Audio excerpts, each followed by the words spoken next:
அஸ்ஸலாமு அலைக்கும். எல்லாரும் எப்படி இருக்கீங்க? எல்லாரும் ரொம்ப எல்லாரும் வந்து சூப்பராக இருப்பீங்க அப்படின்னு நம்புகிறேன். ஸோ ஆஃப்டர் ப்ரெக்னென்சி அனௌன்ஸ்மெண்ட்டுக்கு அப்புறம் வந்து ஃபஸ்ட்டு ஒரு வீடியோ இதுதான் அப்படின்னு நினைக்கிறேன். அல்ஹம்துலில்லாஹ் ரொம்ப ஹாப்பியாக இருக்குது. என்ன சொல்கிறது, நிறைய பேர் வந்து விஷ் பண்ணியிருந்தீங்க, ரொம்ப ரொம்ப ரொம்ப வந்து சந்தோஷப்பட்டிருந்தீங்களா, அதெல்லாம் பார்க்குறப்ப செம்ம ஹாப்பியாக இருந்துச்சு. உண்மையாகவே நான் ப்ரெக்னென்ட்டான சந்தோஷத்தை விட நீங்களாம் வந்து துவா செய்கிறேன், கேர்ஃபுல்லாக இருக்கேன்ட்டு உங்களுடைய கமெண்ட்ஸை பார்க்குறப்போ அந்த விஷஸ் இருக்குது பார்த்தீங்களா, அது உண்மையாகவே ரொம்ப எனக்கு ரொம்ப ஹாப்பியாக இருந்துச்சு, ரொம்ப தைரியமாக இருந்துச்சு. தேங்க்யூ ஸோ மச் எல்லாருக்குமே. இவ்வளோ அன்பு செலுத்துகிற அதுக்கு வந்து பார்த்திங்கன்னா என்ன செய்ய போகிறேன் அப்படின்னே தெரியல. ரொம்ப ஹாப்பியாக இருக்குது. Thank you so much. தொடர்ந்து இது போலவே வந்து எனக்கு நிறைய துவா செய்யுங்க, எங்களுக்காகவும் என் குடும்பத்துக்காகவும் என் பிள்ளைங்களுக்காகவும் வந்து துவா செய்யுங்க இன்ஷா அல்லாஹ். ஸோ நீங்கள் வந்து தமிழில் பார்த்து தெரிஞ்சிருப்பீங்க இந்த வீடியோ வந்து எதுக்காக அப்படின்ட்டு. நான் வந்து இந்தியா போகிற மாதிரி இருக்கேன். ஏன் அப்படின்னா என்ன சொல்கிறது, இந்த டைமிங்கில் வந்து உங்களுக்கே நிறையா பேருக்கு தெரிஞ்சிருக்கும், நம்மளால் ஒண்டிமாக வந்து மேனேஜ் பண்ண முடியாது. ஏன்னா ஃபஸ்ட்டு டைமஸ்ட் அப்படிங்கிறதுனால இந்த 3 மாதம் வந்து ஓட்டுறது வந்து ரொம்பவே கஷ்டமாக இருக்குது. அந்த கொஞ்சமாக தான் நம்மளுடைய ப்ரெக்னென்சி சிம்டம்ஸ்லாம் வந்து கொஞ்சமாக தான் கம்மியாகும். ஸோ இந்த ஃபஸ்ட்டு 3 மந்த்ஸில் எனக்கு ரொம்பவே அதிகமாக இருந்ததுனால என்னால் எந்த ஒரு வேலையும் பார்க்க முடியல, எதுவும் பண்ண முடியல. அதெல்லாம் தாண்டி வந்து பார்த்திங்கன்னா எனக்கு எல்லாத்தையும் பார்க்கணும் போல் இருக்குது, ஊருக்கு போய் எல்லாத்தையும் வந்து பார்க்கணும் போல் இருக்குது. அண்டு இன்னொரு விஷயம் வந்து ஹசனுக்கும் வந்து வெக்கேஷன் டைம் அப்படிங்கிறதுனால எல்லாத்தையும் பிளான் பண்ணி ஓகே ஊருக்கு போயிட்டு வரலாம் அப்படின்னு சொல்லிட்டு நாங்கள் வந்து பிளான் பண்ணியிருக்கோம். எனக்கு வந்து ஊருக்கு போகணும், ஊருக்கு போய் சமைச்சு கொடுக்குற சாப்பாடெல்லாம் சாப்பிட்ணும், உட்காந்து சாப்பிட்ணும். ஏன் சாப்பாடு முக்கியமாக எனக்கு வேண்டாம் அப்படிங்கிற மாதிரி இருக்குது. அது வந்து எப்படி உங்களுக்கு ஃபீல் பண்ணுற மாதிரி சொல்கிறது, எனக்கு சொன்னால் அழுவையே வந்துடும் போல் இருக்குது. உண்மையாகவே நமக்கு வந்து மற்றவங்க கையால் சமைச்சு வர்றதை விட இந்த டைமிங்கில் நம்ம கையால் நம்ம சமைச்சு நமக்கு பிடிச்சதோ பிடிக்கலையோ அதையே சாப்பிடணும் அப்படிங்கிறது வந்து ரொம்ப கொடுமையாக இருக்குது. என்ன தெரில, என்னை மீறி வந்து எனக்கு வந்து அந்த டெம்ப்டிங் அப்படின்னு சொல்லுவாங்கள்ல, நாக்கு ருசி வாய் ருசி இது சாப்பிடணும்னு அந்த தூண்டுதல் இருக்குல்லையா, அது அதிகமாக இருக்குது இந்த டைமிங். என்னால் நிறைய நான் கண்ட்ரோல் பண்ணணும்னு நினைக்கிறேன், என்னால் கண்ட்ரோல் பண்ண முடியல. வெளி ஃபுட்டும் எனக்கு அந்தளவுக்கு பிடிக்க மாட்டேங்குது. எப்படியா இருந்தாலும் ஒரு 3 டைம்ஸும் நான் தான் வீட்டிலே குக் பண்ணி சாப்பிட்றது உண்டு. என் ஹஸ்பண்ட் ஹெல்ப் பண்ணுறாங்க. இருந்தாலுமே வந்து பார்த்திங்கன்னா நமக்கு வந்து ஊருக்கு போகணும், அம்மா கையால் மாமியார் கையால் எங்கள் வீட்டில் உள்ள எல்லார் கையாலையும் சாப்பிடணும். அங்கே போனால் நம்மளை தாங்கிறதுக்கு ஒரு 10 பேர் இருப்பாங்க, இங்கே ஒரு ஆள் கூட இல்லை நம்மளை தாங்கிறதுக்குங்கிறது தான் உண்மை, என் ஹஸ்பண்டை தவிர. ஸோ ரொம்ப ஹாப்பி. எனக்கு வந்து இப்போ ஊருக்கு போகிறது வந்து ரொம்ப ஹாப்பி. நான் சொன்னால் அழுதுருவேன், எனக்கு என்னமோ அழுவையாக வருது சொல்ல. சரி ஓகே, எதுவும் வேண்டாம். இப்போ வந்து பார்த்திங்கன்னா நான் ஊருக்கு கிளம்ப போகிறேன், ரொம்ப ஹாப்பியாகவே கிளம்ப போகிறேன். அந்த வீடியோ தான் இது. இந்த டைமிங்கில் ஃபஸ்ட்டு வந்து பார்த்திங்கன்னா நானும் ஹசனும் வந்து ஊருக்கு போகிற மாதிரி இருக்கும். அப்புறம் பின்னாடி உங்கள் அண்ணன் வருவாங்க. ஏன்னா அவங்க வேலை இருக்கிற காரணத்தினால அவங்களால வர முடியல. அதுவே எனக்கு பெரிய ட்ராபேக்காக இருக்குது. இந்த டைம் நார்மலாக இருந்தால் நம்ம ஓடி வரும், அதெல்லாம் கண்டுக்கவே மாட்டேன், அவங்க லேட்டாக இருந்தாலும் பிரச்சனை இல்லை எனக்கு. பட் இந்த டைமிங் அவங்க கூட வராததே எனக்கு ஒரு பெரிய என்னமோ கை உடைஞ்ச மாதிரி இருக்குது. என்ன பண்ண போகிறேன், எப்படி சமாளிக்க போகிறேன், என்னெல்லாம் இது பண்ண போகிறேன் அப்படின்னு தெரில. பழையபடியாக நல்லா சுறுசுறுப்பாக இருக்க முடியாதனால ஏதோ ஸ்லோலி லேசியாக வந்து போயிட்டுருக்கு. ஓகே, அதெல்லாம் விட்டுட்டு நான் இதுலேயும் வீடியோ ஷூட் பண்ணிகிட்ருக்கேன். ஏன்னா ஏதோ ஒரு இதுதான், சரி பார்க்கலாம். ஸோ என்ன வந்து நான் மோட்டிவேட் பண்ணிக்கிட்டே வந்து பார்த்திங்கன்னா உங்களுக்கும் வந்து ஷூட் பண்ணி காட்டிக்கிட்டே வந்து நான் வந்து ஊருக்கு கிளம்ப போகிறேன். சரி வாங்க என்னென்ன பண்ணுறேன் அப்படிங்கிறத பார்க்கலாம் வாங்க. ஏன்னா எல்லாம் கச்சரா மாதிரி அப்படியே குப்பை போட மாதிரி கிடக்குது. ஸோ என்னோடய வீடியோஸில் நீங்கள் இது மாதிரி பார்த்துருக்கவே மாட்டீங்க. ஏன்னா அந்த அளவு லேசினஸாக இருக்குது அப்படிங்கிறது தான் உதாரணம். அதெல்லாம் நீங்கள் பார்க்குறப்போ நான் வந்து இப்போ ஊருக்கு வாங்கிட்டு போக வேண்டிய திங்ஸ் எல்லாத்தையும் வந்து வாங்கி இங்கே வச்சுருக்கேன். அதுக்கப்புறம் அதுக்கு மேலே இருக்கு இல்லையா, அந்த திங்ஸாக என்ன அப்படின்னு பார்த்தீங்கன்னா பெட்டியில் அடுக்க வேண்டிய திங்ஸு. அதாவது நான் ஊருக்கு என்னோடய பொருட்கள் ஊருக்கு எடுத்துகிட்டு போக வேண்டிய என்னுடைய ட்ரெஸ்ஸஸ், என்னோடய திங்ஸு, அப்புறம் ஹசனோட ட்ரெஸ்ஸஸ்ஸு, ஹசனோட திங்ஸு, இது எல்லாத்தையும் வந்து மறந்துடக்கூடாது அப்படிங்கிறதுக்காக ஞாபகம் வரப்பெல்லாம் அடிக்கடி வந்து எடுத்து வச்சுட்டேன். இனி வந்து நான் பேக் பண்ண போகிறது மட்டும்தான். ஸோ பேக்கிங் மட்டும் பேலன்ஸ் இருக்குது அப்படிங்கிறதுனால இப்போ வந்து பேக் பண்ணலாம் அப்படின்ட்டுருக்கேன். ஏன்னா எனக்கு வந்து ரொம்ப டைம் இல்லை, 2 நாளில் வந்து நான் கிளம்பணும் அப்படிங்கிறதுனால நான் எல்லாத்தையும் வந்து எடுத்து வச்சுட்டேன் பிஃபோராகவே. பட் பெட்டியில் அடக்க முடியாமல் உட்காந்துட்டேன். ஸோ இன்றைக்கி வந்து பெட்டிலையும் அடுக்க ஸ்டார்ட் பண்ணிடுறேன். ஃபஸ்ட்டு வந்து ஹசனோட திங்ஸஸ்லாம் வந்து நான் பேக் பண்ணிடலாம் அப்படின்னு பார்க்குறேன். அதுக்கப்புறம் வந்து ஊருக்கு கொண்டுட்டு போகிறது எல்லாத்தையும் வந்து பேக் பண்ணலாம் அப்படின்னு பார்க்குறேன். சரி, எது செய்ய போகிறேன்னு தெரில. ஃபஸ்ட்டு எதுவாக இருந்தாலும் பண்ண ஸ்டார்ட் பண்ணால் நல்லது, அப்போ தான் முடிப்பேன் அப்படின்னு நினைக்கிறேன். சரி, வாங்க பார்க்கலாம். இந்த வாட்டி மட்டும்தாங்க எங்கள் வீட்டுக்காரர் நான் ப்ரெக்னெண்ட்டாக இருக்கேன்னு எனக்காக இவ்வளோ ஹெல்ப் பண்ணுறாரு. அப்படியே ஹெல்ப் பண்ணிட்டாலும் அந்த பேக்லாம் பண்ணி முடிச்சுட்டு வெயிட் செக் பண்ணுறதுக்கு வருவார் சார். தெரியும்ப்பா தெரியும்ப்பா, அதனால ஆர்வமா ஒரு பிள்ளை தச்ச பிள்ளைய தனியாக அனுப்புறதுன்னு கொஞ்சம் கூட ஈவ இருக்கலாம துரத்தி விட்றாராமா. அப்படியே டைலாக் மாறுது பாருங்க உங்கள் அண்ணனோட டைலாக். ஓகே, அடிக்கிடுவோமா?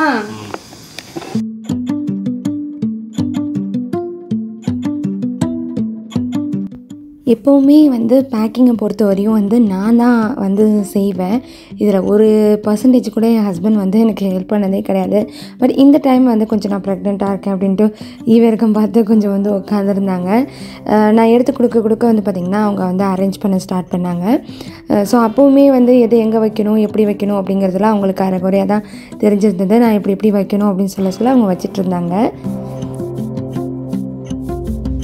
இதுவரையும் என்னுடைய விலாக்ஸில் நான் ஊருக்கு போகும்போது இந்த மாதிரி வந்து பெட்டியில் நான் அடுக்கி எடுத்துகிட்டு போய் நீங்கள் பார்த்துருக்கவே மாட்டீங்க.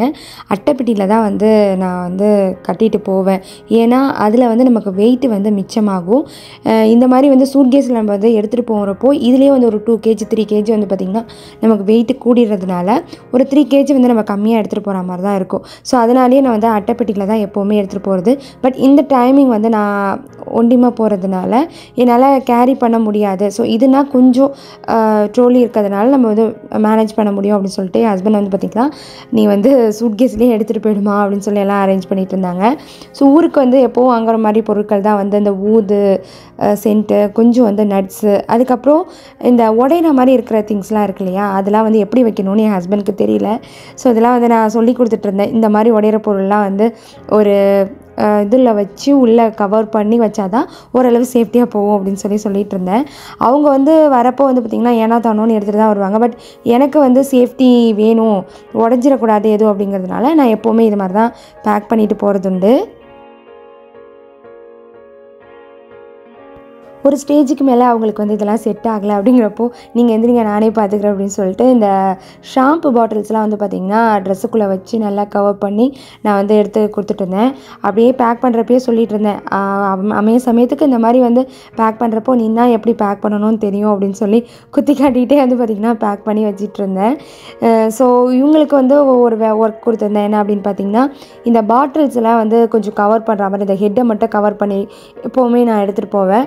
ஸோ இந்த டைமும் வந்து பார்த்திங்கன்னா அதெல்லாம் உடஞ்சிடக்கூடாது அப்படிங்கிறதுனால இது மாதிரி கவர் பண்ணுங்கள் அப்படின்னு சொல்லி கவர் பண்ண சொன்னேன். அவங்களும் வந்து கவர் பண்ணி எனக்கு ஹெல்ப் பண்ணிகிட்டு இருந்தாங்க.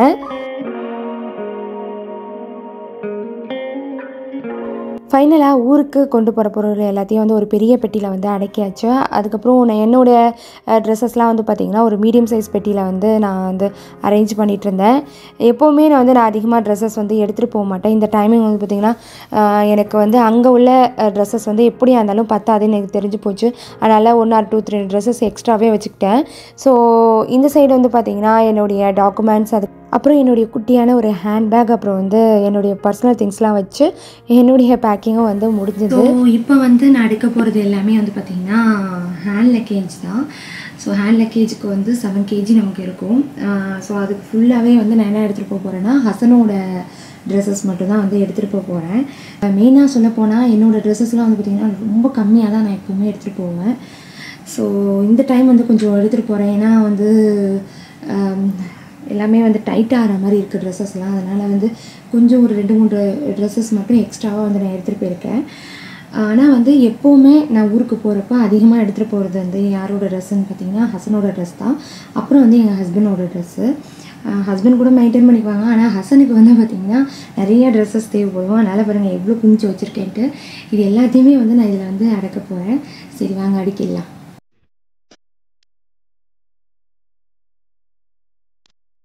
உள்ளத்துலேயே அதிகமாக வந்து ட்ரெஸ் எடுத்துகிட்டு போனது வந்து ஹசனுக்கு தான். ஏன்னா ஒரு ட்ரெஸ் கூட வந்து அவனுக்கு இந்தியாவில் இல்லை அப்படிங்கிறது தான். ஏன்னா என்னோடய ட்ரெஸ்ஸும் என் ஹஸ்பண்டோட ட்ரெஸ்ஸும் 1 or 2 ட்ரெஸ்ஸஸ் கூட அங்கே இந்தியாவில் வந்து எங்கள் பீரோவில் வச்சுருப்போம். பட் ஹசனுக்கு வந்து வளர்கிறதுனால நம்ம வைக்க முடியாது இல்லையா, அதனால் போகிறத அப்படியே எடுத்துகிட்டு வந்துடுவேன். இங்கேருந்து போகிறப்பையும் எல்லாத்தையுமே எடுத்துகிட்டு போயிடுவேன். ஸோ ஃபைனலி அவனுடைய பேக்கிங்கும் வந்து முடிஞ்சது. ஸோ வைக்க வந்து பார்த்திங்கன்னா வங்கக்கடல் மாதிரி வந்து நீண்டுக்கிட்டே இருந்துச்சு அவனுடைய ட்ரெஸ்ஸஸ்ஸு. கிட்டத்தட்ட 7 kgன்னு வந்து ரெட்டு 7 kgக்கு சூட்கேஸ் ஃபுல்லாகவே வந்து அவனோட ட்ரெஸ் தான் இருந்தது. கூலிங் கிளாஸை யூஸ் பண்ண மாட்டோம், இருந்தாலும் எடுத்து வைக்கிறேன். அதுக்கப்புறம் அவனுடைய பெல்ட்டு, கொஞ்சம் சாக்ஸு அதெல்லாம் வந்து இங்கே வச்சிடலாம் அப்படின்னா. ஸோ இதுவே வந்து ஒரு 7 kgs வந்து வந்திருக்கும் அப்படின்னு நினைக்கிறேன். ஓகே,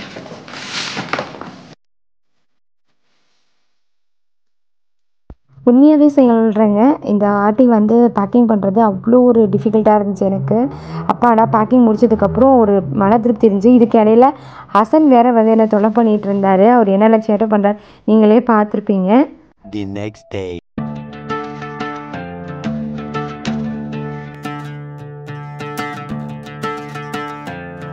அஸ்ஸலாமு அலைக்கும், எல்லாருக்கும் குட் மார்னிங்.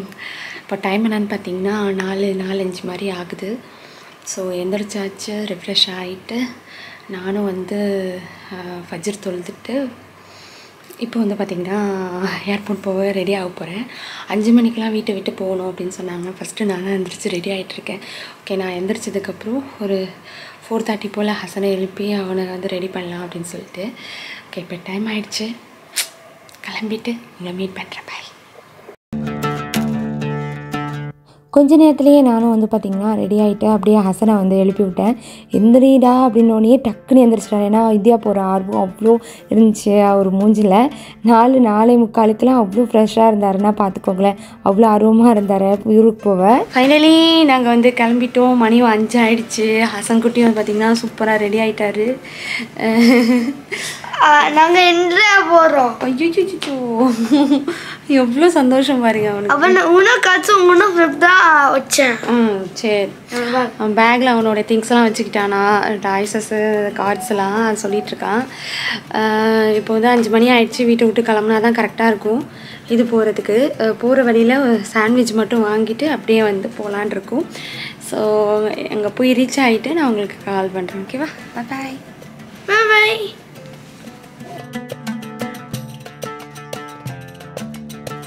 பொதுவாகவே எனக்கு இயர்லி மார்னிங் வந்து ரொம்பவே தூக்கம் வரும். இந்த டைமும் அப்படி தான். அது மட்டும் இல்லாமல் இந்த வாட்டி மனசுக்கு என்னமோ ஒரு ரொம்ப கஷ்டமாக இருந்துச்சு என் ஹஸ்பண்டை விட்டுட்டு போகிறது. நார்மலாக போக சொன்னால் போயிடுவேன். பட் இந்த டைமிங் வந்து பார்த்திங்கன்னா எனக்கு அவங்க கூட வரணும் அப்படிங்கிறது தான் ஆசை. பட் வர முடியாத ஒரு சிச்சுவேஷனால் அவங்க வரல. எனக்கு வந்து ஒரு ஸ்டேஜுக்கு மேலே நல்லா சிரிச்சிட்டு தான் போயிட்டுருந்தேன். என்னமோ தெரில, என்னை அறியாமல் வந்து அப்படியே ஏர்போர்ட்டில் வந்து அழுதுட்டேன்.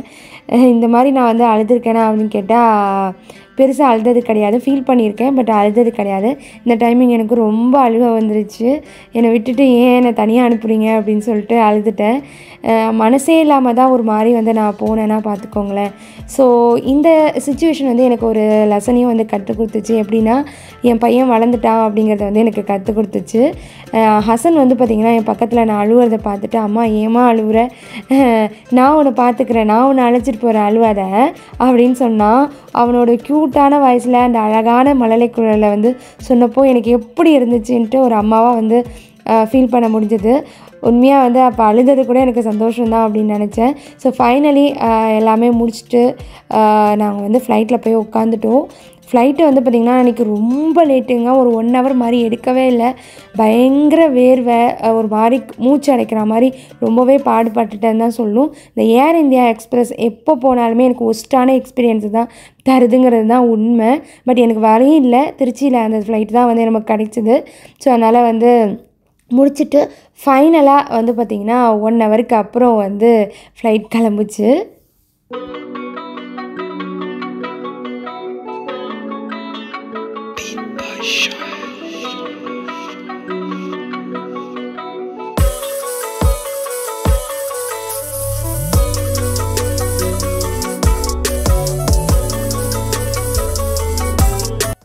இந்த 4 hours ஃப்ளைட் ட்ராவலும் வந்து எனக்கு பயங்கர டயர்ட்னஸையும் இதையும் தான் தருந்தது.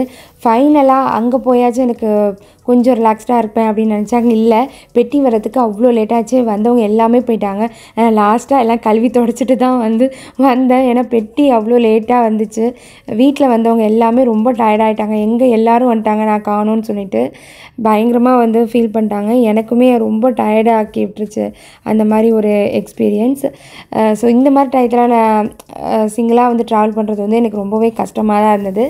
ஸோ அது மட்டும் இல்லாமல் இந்த டைமிங் திருச்சி ஏர்போர்ட் புதுசாக ஓப்பன் பண்ணியிருந்தாங்க. அங்கே தான் வந்திருந்தேன். கடல் மாதிரி கட்டி வச்சு, அப்பாடா ஏன்டா இவ்வளோ பெருசாக கட்டி வச்சிங்க அப்படிங்கிற மாதிரி ஃபீல் ஆகி ஃபைனலாக ஃபேமிலியை மீட் பண்ணப்போ எல்லாமே மறந்து போச்சுன்னு தான் சொல்லணும்.